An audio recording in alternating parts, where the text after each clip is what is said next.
Good evening, ladies and gentlemen. I'm Madhuri, moderator for the conference call. Welcome to the Sheela Foam Limited Q3 FY26 investors call. As a reminder, all participants will be in listen-only mode, and there will be an opportunity for you to ask questions after the presentation concludes. Should you need any assistance during the conference call, please signal an operator by pressing star and then 0 on a touch-tone telephone. Please note this conference is being recorded. I would now like to hand over the floor to Mr. Gulshan. Thank you, and over to you, sir. Yeah, thank you, ma'am. Good evening and very warm welcome to everyone. On behalf of Sunidhi Securities, I welcome you all to a Sheela Foam Limited Q3 FY26 earnings conference call. Today we have with us a management represented by Mr. Rahul Gautam, Chairman and Managing Director, Mr. Rakesh Char, Deputy Managing Director, and Mr. Amit Kumar Gupta, Group CFO. We thank Sheela Foam for giving us the opportunity to host the call. I would now like to hand over the floor to the management for their opening remark, post which we will open the floor for a Q&A. Thanks, and over to you, Rahul, sir. Thank you, Gulshan, and thank you, Madhuri. Good afternoon, ladies and gentlemen. At the outset, let me thank you all for attending this conference call to discuss our operational and financial results for Q3 and for the 9 months ending December 25. I do hope you've gone through the results and the earning presentation, which has been uploaded on our website. I'm pleased to inform you that the merger of Kurlon is now complete in all respects, with all requisite filings duly made with the Registrar of Companies. Kurlon has emerged as a significant turnaround for the group. Prior to Kurlon acquisition, SFL on a consolidated basis was at an EBITDA margin between 10 to 11%. At the time of acquisition, Kurlon's EBITDA was in the mid-single digit. We have continuously improved Kurlon's operations and have achieved a consolidated core EBITDA of the combined Indian operations of 10% for the last 9 months, which is completely in line with SFL margins of pre-acquisition of Kurlon. This we achieved with a 7% plus top-line growth, and we will continue to focus on accelerating this growth going forward. The synergies and integration benefits realized through this acquisition have created a meaningful value for the company, and we are confident that Kurlon will continue to contribute positively to our long-term growth and shareholder value. Our India business core margins have remained firmly in the double-digit range in Q3 and have been sustained consistently over 10% in the past 9 months as well. This reinforces our confidence to sustain margins while driving growth. Our business segments have also shown remarkable growth this year. The volume growth for mattresses has been 11% year-on-year for the 9-month period. Value realization have also been almost at similar levels of 9% during this period, with marginal impact of higher growth in the U2O segment, which is the unorganized to organized segment, which was erstwhile called as STI.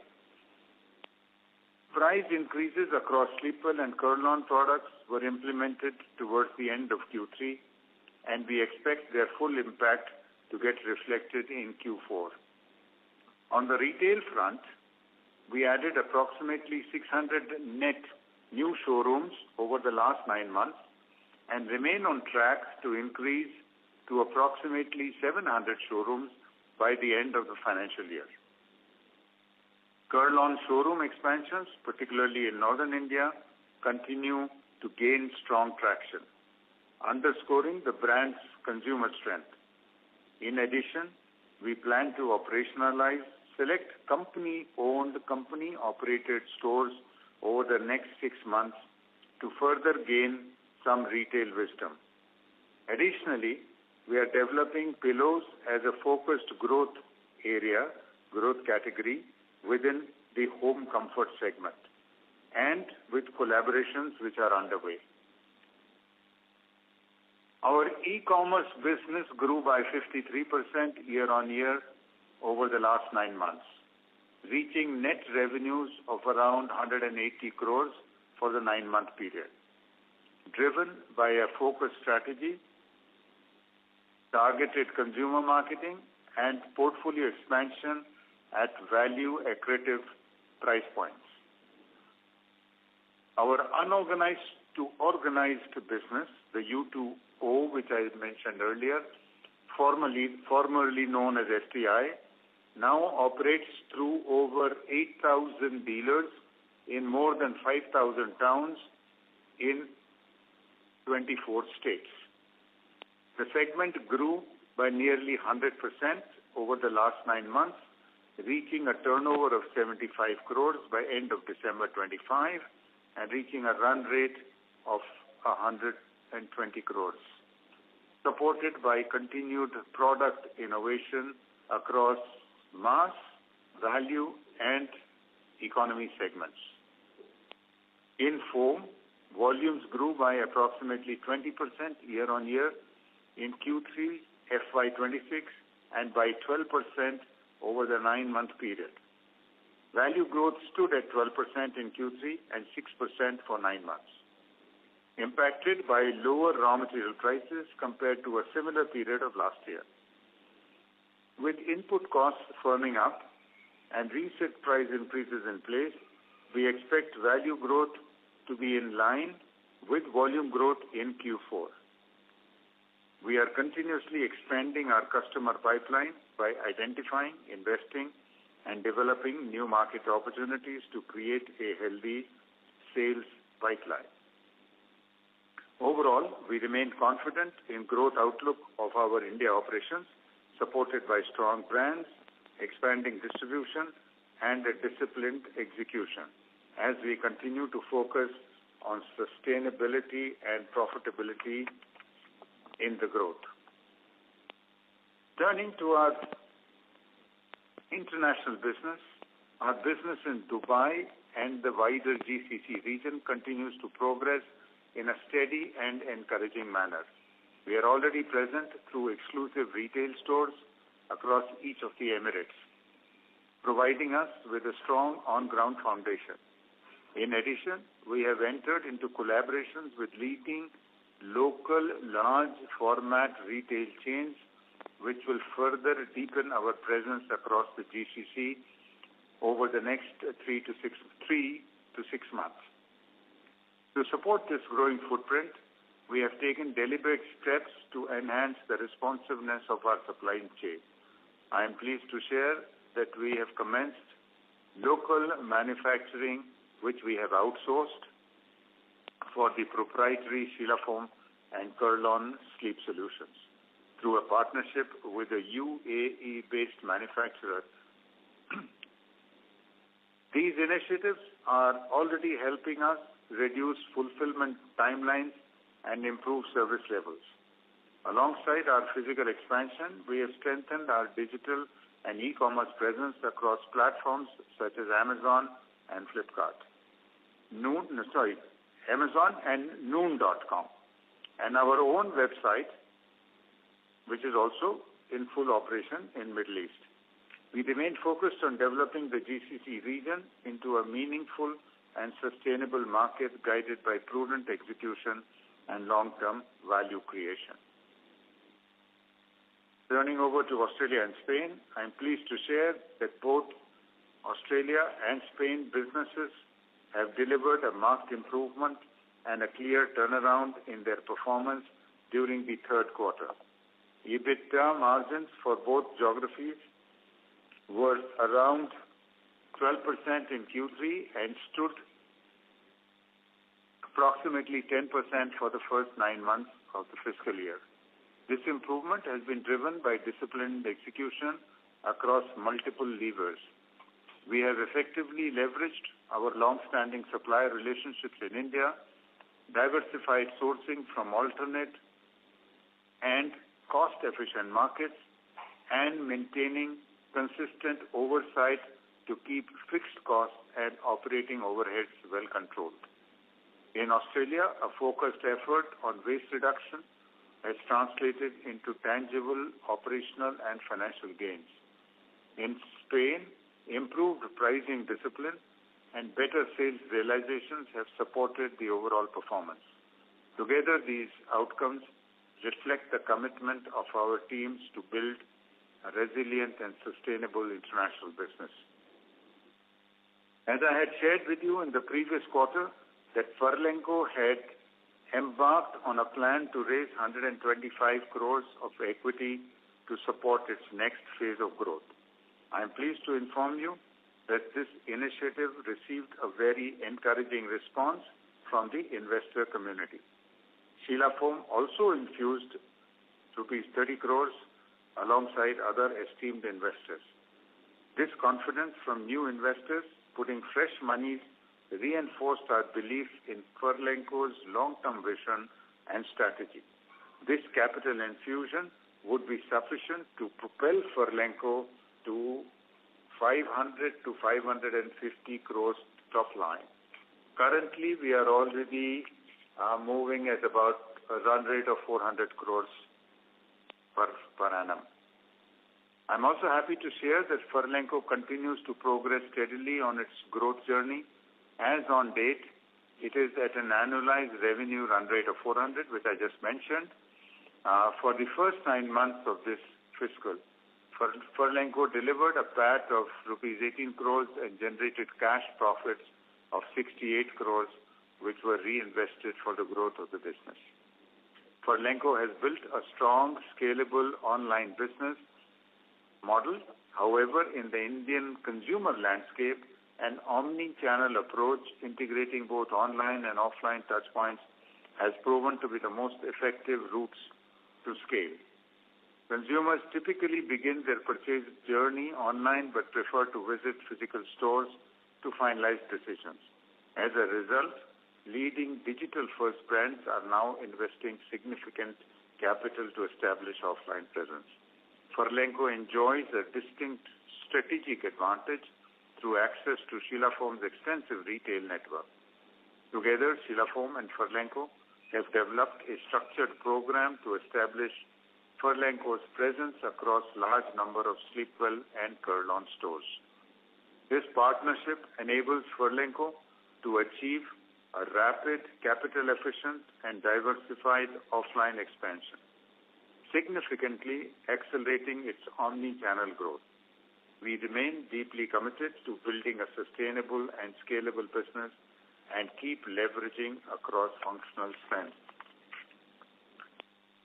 Stacko, our technology and digital solution subsidiary, continues to grow and expand to play a critical role in strengthening enterprises, IT, analytics, and digital capabilities across sectors. It remained focused on platform consolidation, process automation, and data-led decision support for business.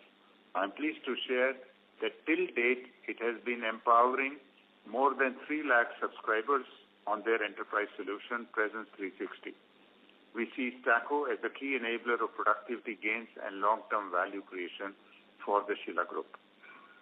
Turning to our ESG initiatives, sustainability remains a core pillar of our long-term strategy, and we continue to make steady progress against our selected sustainable development goals.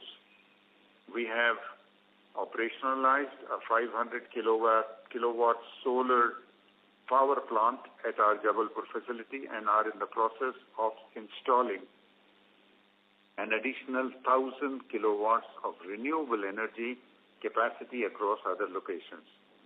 We've also commissioned a 30 kilowatt sewage treatment plant at Nandigram, reinforcing our commitment to responsible resource management. Equally important to us is our responsibility towards inclusive and sustainable social development.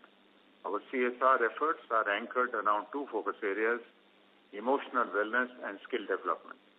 I am pleased to share that our skill development initiative has enabled and empowered nearly 64% of participating young men and women across various programs, helping them secure meaningful employment or start their own entrepreneurial ventures. In the area of emotional wellness, our digital-led initiatives have reached over 562 million individuals, complemented by approximately 250 on-ground workshops engaging more than 14,000 participants. These efforts reflect our belief that a long-term value creation must go hand in hand with positive societal impact. I will now request our Group CFO, Amit, to take you through our financial highlights. Over to you, Amit. Thank you, sir. Thank you for your inputs on our business and strategy. Just to update on the financials, our volumes and profitability in Q3 and 9 months 26 as well are well on our anticipated growth trajectory with sustainable margins. On a consolidated basis, our revenue grew by 7% on a YOY basis from 2,590 crores to 2,771 crores. And on a standalone basis, our revenue saw a growth of 6% from 2,013 crores to 2,143 crores.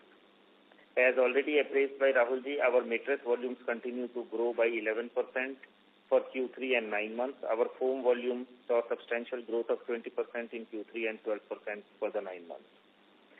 Our consolidated core EBITDA continues to be in double digit at 10.9% for Q3, expanding by 220 basis points YOY, growing from 84 crores to 117 crores. For the 9 months ending December 25, core EBITDA stood at 10.6%. On a YOY basis, it grew 34% from 219 crores to 293 crores, resulting in margin expansion of around 213 basis points. I am pleased to share that our consolidated PAT for Q3 26 was reported at 53 crores, a substantial jump of 3x on a year-on-year basis. Consequently, our 9-month PAT stands at 69 crores. This was due to higher profitability along with reduction of our interest cost in Q3 FY26 as we repaid our debt liabilities. Historically, our business has been a strong and consistent generator of cash. Following Kurlon acquisition, our fixed asset base more than doubled, resulting in higher depreciation charge and consequently a lower reported PAT. However, this does not reflect the underlying cash generating strength of the business. To provide a clear picture, our consolidated cash PAT, which is defined as PAT plus depreciation plus non-cash taxes or deferred taxes, stood at 209 crores for the last 9 months, translating into a cash EPS of approximately rupees 19 per share. Additionally, interest costs are declining meaningfully as acquisition-related debt is being repaid, which will further support improvement of reported PAT going forward.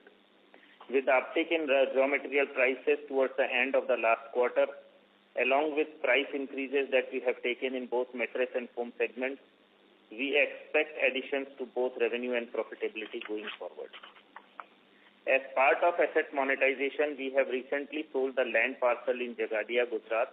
Till date, we have been able to garner a total of around 100 to 125 crores from asset monetization, which has all gone to reduce our debt level. With this, I request the moderator to open the floor for question and answer. Thank you, sir. Ladies and gentlemen, we will now begin the question and answer session. If you have a question, please press star and 1 on your telephone keypad and wait for your turn to ask the question. If you would like to withdraw your request, you may do so by pressing star and 1 again.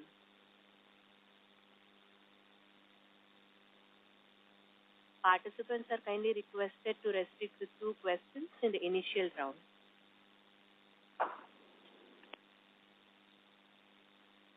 First question comes from Raghav Maheshwari from Kamatya Wealth Management. Please go ahead.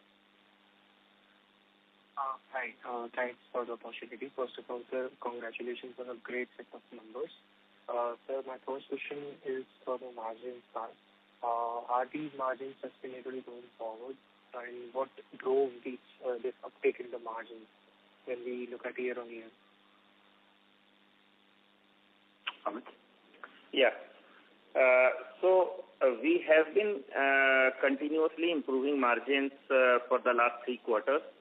As we had been discussing in our earlier calls also, the driver of these are 2. One, improvement in our cost structure from the synergies that we had gained because of Kurlon acquisition, and secondly, a growth in the top line. We have reached a 10% sort of a margin, but our journey still continues, and we hope that not only retention, but we should be moving towards improving these margins in the quarters going ahead. Okay, sir. Thank you. And sir, next question is regarding the mattress segment, sir. I wanted to understand which mattress segment are you seeing the most of the growth coming in? Like, is it Karan or Aram or some other price segments?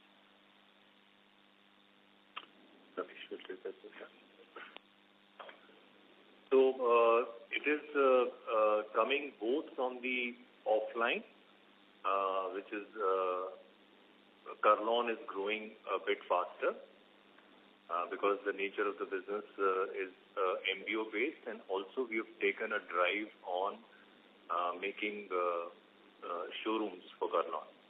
So that has worked out well. And the second would be on the e-com side, where we have experienced good growth on the brand.com. So there our growth have been upwards of 50%. And the last but not the least would be the U2O, unorganized to organized. So there also we have experienced good growth. The accumulation of all this has resulted in the number growth. Okay, sir, but I wanted to understand which price segment mattress is seeing the most traction as of now in the current demand landscape?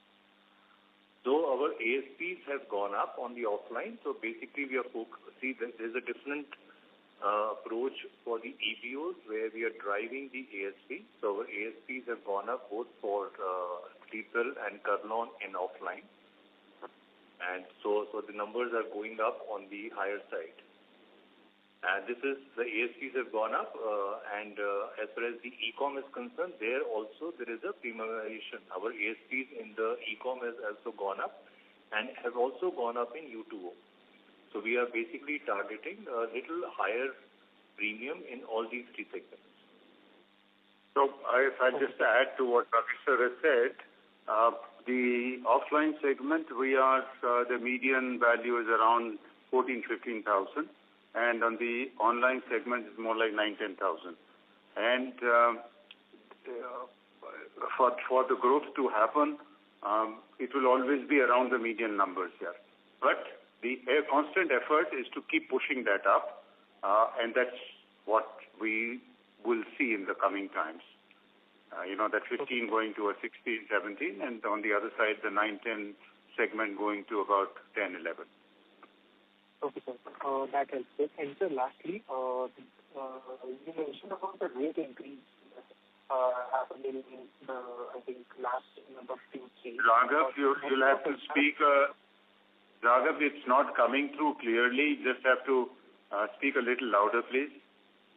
Yeah. So, sir, this is about the rate increase that you were talking about in the initial note. So what sort of impact are we going to see in Q4 numbers because of this rate increase? I mean, can you put it in percentage, like how much percentage? So, I mean, look, these price increases are not any phenomenal price increases. I generally take the inflation, which is a low number, and some raw material changes that come, but it's of the order of between 4 to 5%. Okay, so there's no major impact on this, right? Not really, no. And also, please appreciate that as far as mattresses are concerned, anything of the order of this 5% or something like that is not a determining factor for somebody who is buying a mattress.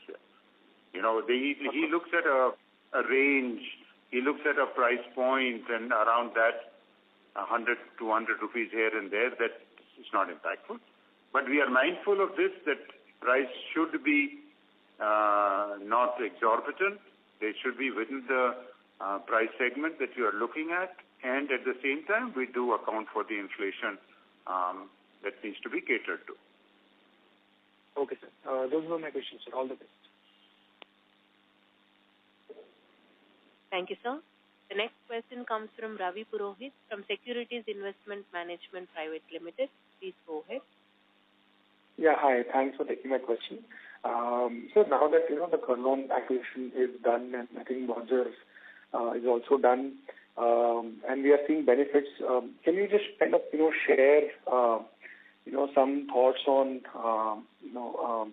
the combination of this Furlenco investment with Kurlon and Sleepwell, all of this put together, how do you kind of, envisage our growth numbers over the next few years? And I think we had maintained or we had spoken about expansion in the margins over the medium term. So do we kind of still stick to those ranges of 13 to 15% EBITDA margin? So if you could just share some more insights. And also, for Furlenco, I think we have made further investments in the last 1 year. So what valuation have we invested in Furlenco?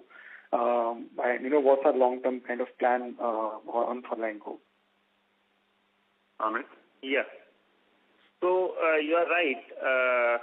Post Kurlon acquisition, we had talked to the investors, and we set ourselves a target of 15% growth with a 15% EBITDA margin, on which we have been sticking very strongly. That journey is currently underway. We are halfway towards it. Our target still remains the same, and now we see it with a little bit more clarity than what we did the last quarter or the quarters before. So the visibility is now better. Secondly, on the valuation of Furlenco, the recent issuance was done at a valuation of 1050 crores for the company, in which we participated to the extent of 30 crores, and the remaining 95 crores were brought in by new investors which the company had got into the cap table. Okay. And Amit, one clarification. So, in our P&L we have this 180 crore annual amortization and depreciation, right? And we, I think we have mentioned in the previous calls that we don't need any further capex to invest. So can you just kind of help us understand how much is the typical maintenance capex that we will need to kind of spend every year? So this 180 crore depreciation and amortization amount minus that maintenance capex effectively is the cash that comes back to the business, right, in terms of helps in deleveraging. So if you could just quantify and help us understand how much is maintenance capex that we expect to spend every year over the next few years, on the total. Yeah, so you are right. We have capacity post Kurlon coming into our fold. We have now capacity sufficient to take us to 2.5x of our current capacity, except for certain debottlenecking capex which we might need to do here and there. Some improvement capex which we would always do, which has a payback period of 1.5 to 2 years. So there are always opportunities in the business, and thereafter the maintenance capex. So with all these together, we anticipate around 100 odd crores capex in India and around 25 odd crores overseas. So a total of 125 odd crores, including the efficiency and the debottlenecking capex. Maintenance capex should be around 30 to 40% of this. Okay. And sir, I think we had mentioned in the last call that we had reduced our debt by about 400 odd crores in the first week of October. So subsequent to the sale of this land in Gujarat, if you could just quantify how much has our debt dropped off between, let's say, on 30th September until date, totally? So, yes, we pared our debt by around 400 crores because there were 400 crores of cash investments lying in our balance sheet. Okay. We had raised more capital at the time of Kurlon acquisition because it was an acquisition equivalent of our size, and we needed to keep cash on the balance sheet. But as Kurlon stabilized, that cash was no more usable, and hence we used it to pay off the debt. So that in the first week of October, which I mentioned in my last call. As regards to your second question, so Jagadia is we recently sold, and we also sold 2 or 3 properties in Bangalore and around that area. Together, we have got a cash of around 125 crores, which has fully gone to pay our debt. Now, if you ask me what is the debt levels today, I can tell you that the net debt levels in India is less than 300 crores and overseas is around 325 crores, so 325 to 350. So the total net debt at a consolidated level should be somewhere between 600 to 650 crores, excluding lease capitalization. Okay. Yes. Okay. Great, sir. Congratulations once again on a good set of numbers and all the best for the future. Thank you. Thank you, Purohit. Thank you, sir. The next question comes from Bhavan Rupani from Investec. Please go ahead. Yeah, hi, sir. Thank you so much for the opportunity. Sir, now given we don't have any major capex plans in near term, any plans or thoughts to declare dividend? Good question. And we just finished a board meeting yesterday. So I would say that definitely the whole process is being reviewed. And obviously we'll take a final call in our as the year gets over. But I mean, I don't know how much I can say, but let's say our thoughts are very similar to yours. Yeah. All right. And given stock price has also corrected over past 1 year, would management ever look to buyback options? Any thoughts over here also would be really helpful. Okay. So we have not given any thought to it as of now. Currently, we were involved in improving the businesses and going forward, though that will be our focus area, but we will let you know whenever any of these type of intent is discussed in the company. There was something in this budget also, no, about buyback options? Yes, so buyback is now treated as capital gains. It's capital gains. Okay. All right. Sir, my next question is on Aram and Tarang. Can you please share proportion of volume contribution which comes from this category for this quarter as well as last year Q3? I think Rakesh will take that. This is but primarily let's stick to the last quarter. No, so sorry, Makan. We have given an indication of how much this category has grown and what is the total value of this category. Beyond that, we have not been sharing information as to volume numbers, not because we can't share, but primarily because it becomes a more detailed information than led to a very circular sort of an discussion, which we don't want to get into. So my request would be that we will continue to communicate the growth in these two areas and the amount that these two categories bring to us as revenue. But as regards volume, my suggestion would be that we look at a consolidated total mattress volume. All right, fair point, sir. And one more question on synergies, sir. Of the total 2.5 billion of synergies that we have been talking about post Kurlon acquisition, you had indicated almost 2 billion is already in the numbers, and balance of 0.5 billion was to be reflected by Q4. So what's the status over here, and what is the incremental synergy still pending, which can be reflected in future quarters going ahead? So you are right, and we are perfectly on track. 200 crores is what we had realized till the last quarter. In this quarter, we had not forecasted because the remaining synergy of around 30 to 40 crores was primarily on account of the introduction of the new material and the setting up of the machinery which was already ordered from overseas. That machine is on way and almost on the phase of reaching our facilities. And we hope to install it by the mid of this quarter. So you may see some results of that in the current quarter, but full results would be available in the first quarter of the next financial year. However, all this will be done, implemented, executed, and converted by the end of the current financial year. Fair point. Sir, last question. So you indicated our long-term vision is for 15% revenue growth, 15% EBITDA margins. But would you like to give any guidance for FY27 and 28 on revenue and EBITDA margins? So as far as growth rate is concerned, we are continuously working to enhance our growth rate to 15%. Now, very difficult to commit the quarter on which it will be achieved, but we will try to achieve earlier than later. As far as the margins are concerned, as specified earlier, we would be reaching around 14-15% in financial year 28. But somewhere in between the current margins and 15% in the next year. All right. Thank you so much, sir. Thank you. Thank you, sir. The next question comes from Rahul Agarwal from Ikigai Asset. Please go ahead. Yeah, hi. Thank you so much, and very good evening to all of you. Few questions got answered, so just to clarify. Firstly, on the growth outlook, I still see some gap on volume and value growth, for the mattress business as well as for the foam business. Any comments on how does it converge going forward? You obviously talked about price hikes, but should we assume that largely volume is going to be equal to value growth going forward? Let's say next 2 years on foam and mattress separately.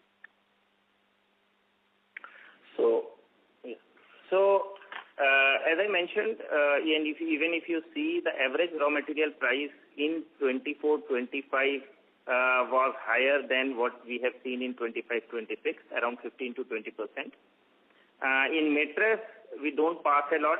That almost gets absorbed, and that's why you see a parity between value and volume in the mattress segment. But in the foam segment, it has to be passed off to the ultimate consumers, whichever category it may be. There is a disparity between the volume and the value growth in the foam segment. The current increase in prices to some extent will offset that disparity, but we are still a little bit lower than the average price of 24-25. So you may not see them exactly mapping up, but if the price goes up further in the next 2-3 months, yes, it may. But at current prices, there would still be some gap, though the gaps will be narrowed. Just on the mattress side, I still see like a 7% value growth and 11% volume. So what explains that gap if we are not, we basically not cutting our selling price, but our raw material price is lower? No, it's not on mattress. It is 7% value growth. Mattress is around 9% value growth and 11% volume growth, if I am correct. Yeah, that okay, is right. So yeah, that so is that's primary the gap I was referring to. Yeah, so there is a 2% gap. See, 1 or 2% gap monitoring is very difficult because even in the mattress segment, if you see, there are mattresses which are sold across the segment, so starting right from 4,000 rupees to 40,000, 60,000, 70,000 rupees. So it may happen at times that you sell a higher price mattress or a lower price mattress, which may create a % or 2 disparity. And to some extent, because the growth of our U2O segment and the online segment was higher than the offline segment, that also impacts the value and volume growth. But empirically, if you see on a year-on-year basis or even on a quarter-on-quarter basis, you will find that there is not much of a difference between the two. Because on one side, there is a U2 and the e-commerce segment, and on the other side, we are premiumizing our offline segment, even the e-com segment, what Rahulji just mentioned. So the quantum of deterioration because of selling low price segment is offset by the premiumization of the higher segment. So 1 or 2% may be there, but you won't see a material difference between value and volume growth. Got that. And just in terms of overall revenue growth, right? I mean, 9 months, I believe, on a consolidated basis, we've grown about 7%. Is that correct? On value basis? Yes. Right. So I'm just thinking, when you guide for a 15% growth, over a medium term, let's say 3 years, are we talking about the same number like to like, 7 to 15, moving up to 15, or are we talking about anything else here? Yeah, we are talking about 7 to moving up to 15. So based on past year growth, suppose this year we land at X, the next year we anticipate it to be 1.15X. Okay, that clears. The second question was on the cost side. I mean, a lot of line items in the P&L are flattening out on a YOY QOQ basis. As you said, your margins also are expected to go up further from here on, and there's some bit of savings which are left to be benefited from starting from the new machines. But overall, how do you look at your cost items, going into next 2 to 3 years? I mean, will that reflect largely inflation growth going forward, or is the company investing more into, marketing, advertisements, people, and that should also play out over the next 2 years? So, Rahul, this is a function of what is the growth that you achieve. So based on a 15% growth, I can say that in fixed cost, because in other costs there are both fixed and variable. In fixed cost, it should be pure inflation, plus minus 1-2%. On a variable cost, it would not be fully proportional to the growth in revenue, but yes, it will be higher than inflation. So you would see a mix sort of effect. For example, if top line grows by 15%, you should see a 8 to 10% growth in the cost. Get it. So there is still some bit of uplift is what we are thinking in terms when the growth goes to 15, maybe we'll get that operating leverage benefit going into next 2 years, right? Yeah, so that will come one, but if this is a very flexible sort of cost structure because we have marketing expenses here, which are totally flexible. If the growth is not achieved, we can always scale it back.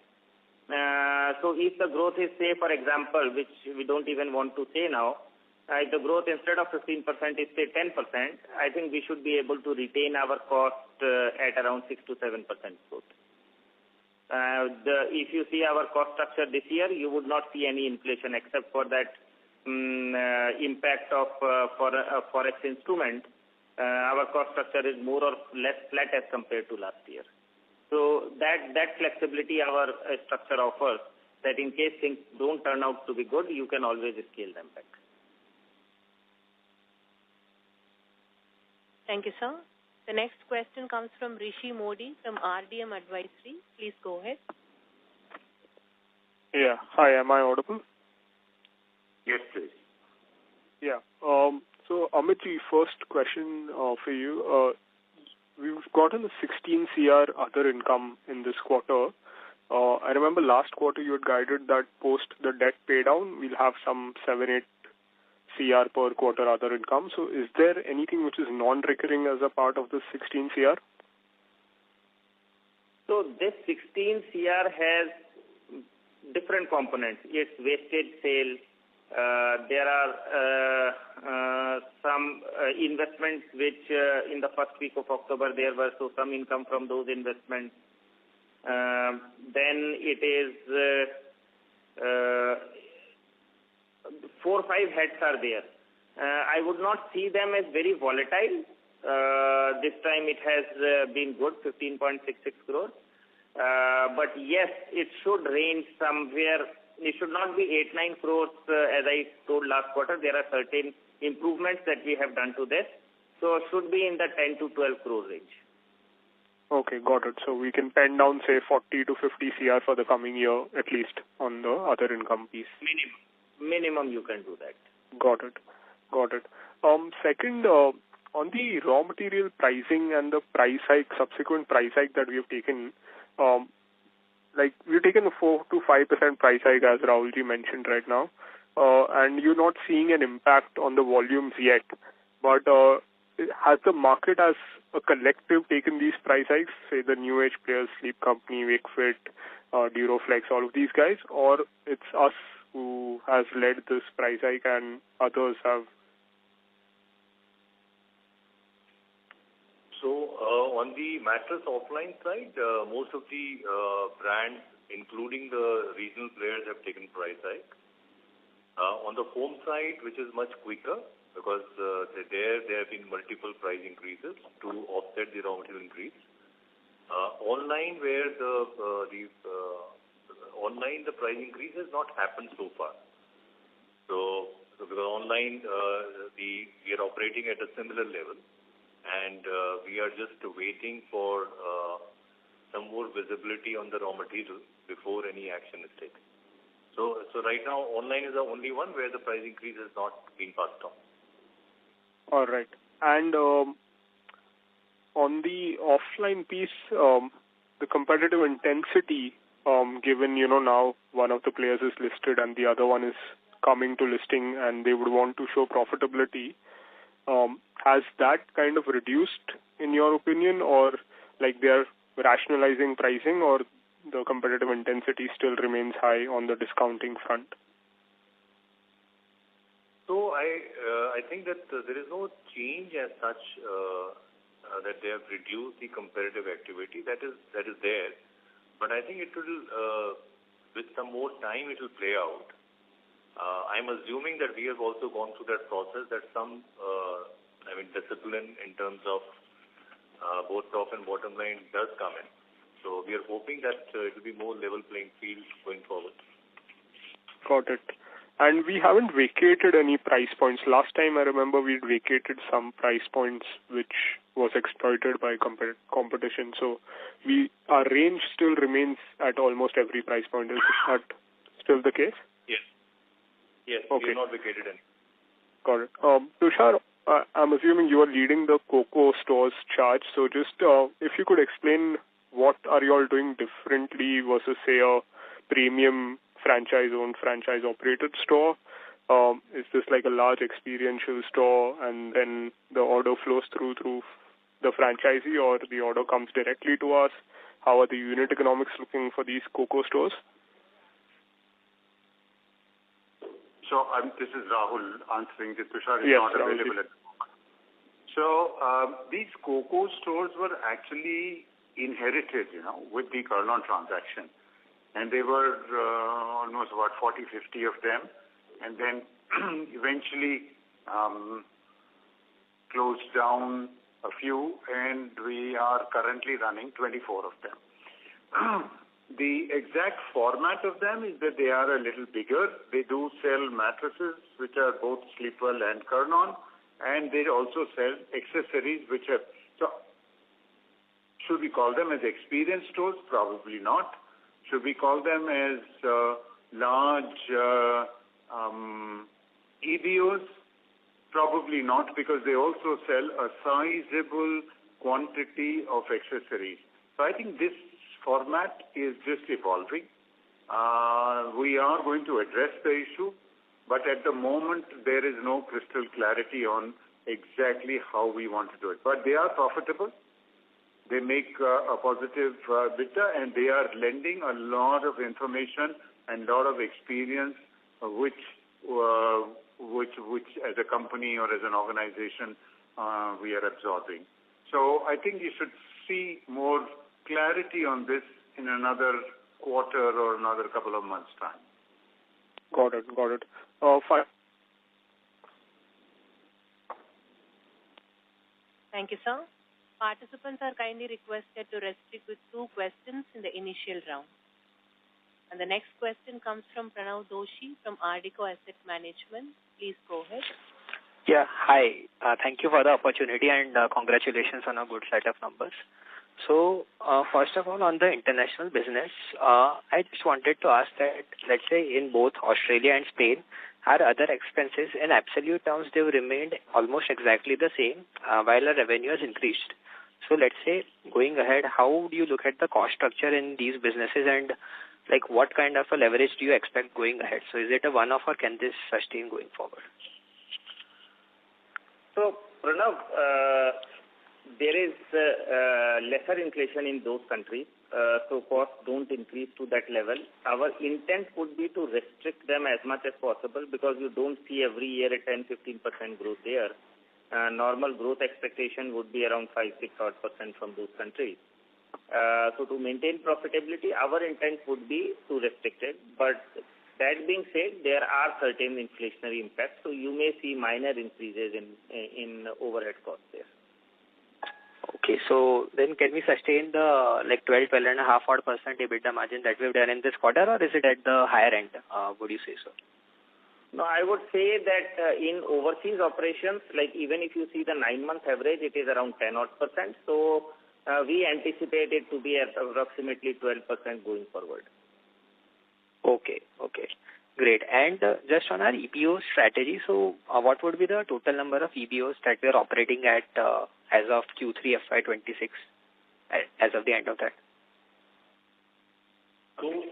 So the total number, if I put both the brands together, Sleepwell and Kurlon, so that total number would be close to 3,800. So out of which majority is in people, about 2,900. And this I'm talking about the showroom format, where we have a display, horizontal display. And in Kurlon it's about 900. So total about 3,800 is the showroom format is there. Then we also have category exclusive dealers in Sleepwell, which is a large number, which is 2,500. But these are small format retail, which are dealing in multiple categories, handloom shops, and also keeping a mattress or Sleepwell. So these are classified as EBOs who don't have a display as such. They just stack the mattresses vertically of our brand. Right. So, sir, my question was that, let's see, even for Q2 in the presentation, we had mentioned that we are operating 5,300 EBOs, and I think that is the number that you've touched upon even today. And even incrementally, let's say we were hoping to add 800 EBOs for the year, and now I think you cut it down to 700. So, can you explain what is the strategy and why have we cut down our target, and how are we looking at it? So we have, as far as the Sleepwell is concerned, right now the strategy is to expand the showroom format. So both for Sleepwell and for Kurlon. So we had taken a target, like you rightly said, about 800, and we are hopeful of closing at 700. And these will be all different formats, a Shopee format and a World Gallery format. For Kurlon, it will be home and corner. So this expansion is a key driver for growth because even now our penetration in terms of number of outlets is still not there where we want to be. So at least for next 3 years, I see this drive to continue on expansion. Okay. The next question comes from Rishi Modi from RDM Advisory. Please go ahead. Yeah, hi. Thank you for giving me the chance again. Rahulji, if I remembered correctly, you once mentioned that the Australia subsidiary of yours, given it's kind of matured in growth and possibly on profitability, you were looking to exit or sell that business. Is that still in the plan, or are we seeing something else there? Number one, things on ground keep changing all the time. And since it's not many companies that operate there are primarily three big people. One is us, the other is a main competitor, and the third is a little smaller one. And then we have some 3-4 other very, very, very small people. The ground reality is changing for sure. So the main competitor is, it appears that he is wanting to exit. He had put up his business for sale about a year back, did not find any takers, and it's a bit of a complex business that he runs. And as I said, it is looking like that he's shrinking. So we are watching the situation. If it's getting us a lot more business, both in terms of volume as well as in value, we may want to. But at the same time, we have, are we close to the thought? Absolutely not.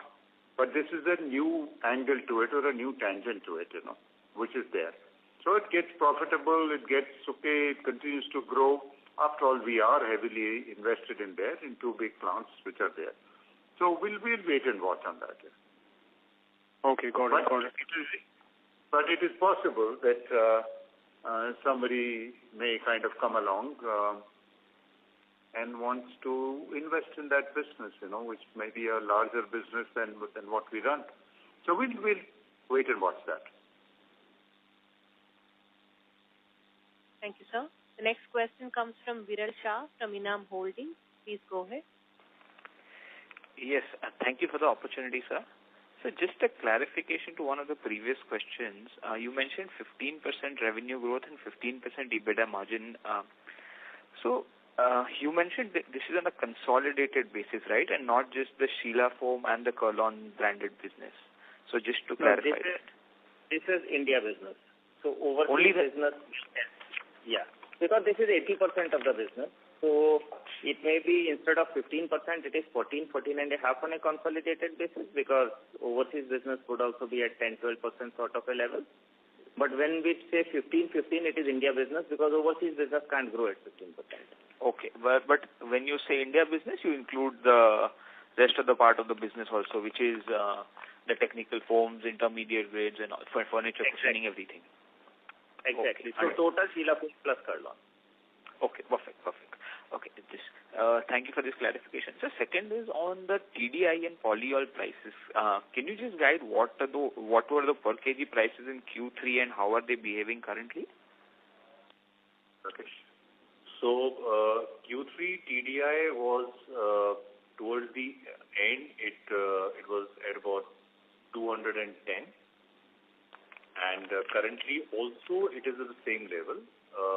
But unfortunately, one of the major suppliers to Indian market, GNFC, they had a shutdown. So because of which the prices in the market has shot up because there is a supply gap which is there. So currently it is people who are getting imports or getting some from GNFC, that is still at about 210. Otherwise, the market price is today upwards of 240. But this is a temporary phenomena. We are all hopeful that the plant will resume production by 20th of February, and then I think there should be again stability. Sure. And what will the polyol prices be? Polyol is currently, again, towards the end of quarter 3, it was around 118, 120 at the port, and today it is about 123, 24. So that's the level it is operating today. Perfect. Great. Thank you so much for this. Thank you, sir. The last question comes from Bhavan Rupani from Investec. Please go ahead. Yeah. Hi. Thanks for the chance again, sir. Sir, on foam core and technical foam, this segment has reported 27 and 20% volume growth in Q3. So how should one understand this? Can you throw some light over your reason behind sharp jump over here? So I think the market is, of course, large and growing. It's a highly competitive part of the industry. We have, let's say, I would say we have renewed or reviewed our focus on distribution and a few grades of foam, etc., which have made this growth possible. But these possibilities will always kind of exist or may present as an opportunity to you. And that's this part of it. But once this organization or reorganization has taken place, the growth should continue. All right. That's it, sir. Thank you so much. Thanks, Magan. Thank you, sir. There are no further questions. Now I hand over the floor to Mr. Rahul for closing comments. Thank you. Thank you, ladies and gentlemen, for taking out this time to engage in this session. I hope we have been able to answer all the queries to your satisfaction. In case you have any further queries, you may get in touch with our investor relation team or the group CFO. And as always, I must confess that it was a huge learning exercise for us too. Thank you very much and have a good day. Thank you. Ladies and gentlemen, this concludes your conference for today. Thank you for your participation and for using Doostabus conference call service. You may disconnect your lines now. Thank you and have a pleasant day.